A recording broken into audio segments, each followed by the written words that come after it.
Hi, my name is Sipho Eric Ndlovu. Welcome to 100 Stories Deep. Today, I'm reading Where the Wild Things Are by Maurice Sendak. I've chosen this story because it was the first book that was ever given to me as a child. It's something that initially inspired me to love words and to realize the potential of my imagination, which has continued to inspire me up until this day. So, Where the Wild Things Are. The night Max wore his wolf suit and made mischief of one kind and another, his mother called him Wild Thing. And Max said, "I'll eat you up." So he was sent to bed without eating anything. That very night in Max's room, a forest grew and grew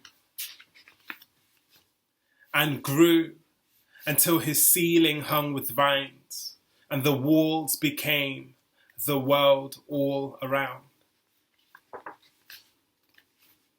And an ocean tumbled by with a private boat for Max, and he sailed off through night and day, and in and out of weeks and almost over a year to where the wild things are. And when he came to the place where the wild things are, they roared their terrible roars and gnashed their terrible teeth and rolled their terrible eyes and showed their terrible claws. Till Max said, "Be still," and tame them with the magic trick, and staring into all their eyes without blinking once, and they were frightened and called him the most wild thing of all, and made him king of all wild things. "And now," cried Max, "let the wild rumpus start."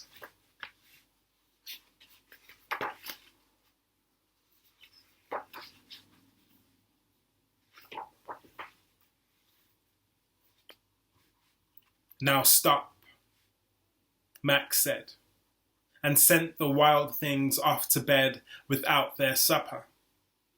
And Max, the king of all wild things, was lonely and wanted to be where someone loved him best of all. Then all around from far away across the world, he smelled good things to eat. So he gave up being king of where the wild things are. But the wild things cried, "Oh, please don't go. We'll eat you up. We love you so." And Max said, "No." The wild things roared their terrible roars and gnashed their terrible teeth and rolled their terrible eyes and showed their terrible claws. But Max stepped into his private boat and waved goodbye, and sailed back over a year and in and out of weeks and through a day and into the night of his very own room, where he found his supper waiting for him. And it was still hot.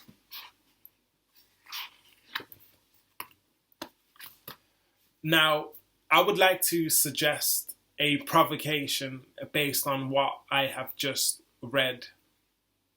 You see, the book goes on a journey from beginning to end, but then bringing us all the way back to the beginning.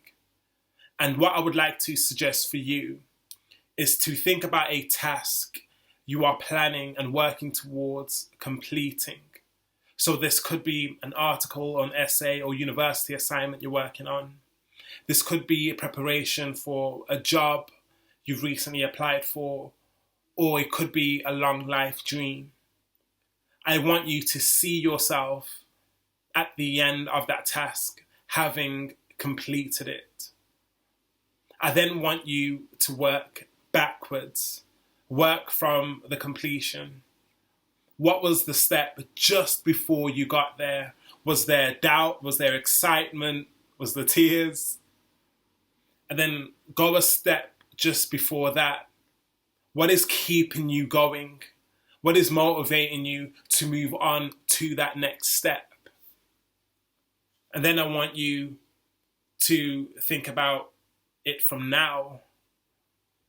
What are you going to do next in order to move forward? When doing this exercise, I suggest you write down the steps or you speak it out loud as I have, anything that's helpful for you so you can remember exactly what you're doing and where you're going. Thank you for listening. You can watch and listen to more stories in the 100 Stories Deep series if you subscribe using the link below. Thank you and goodbye.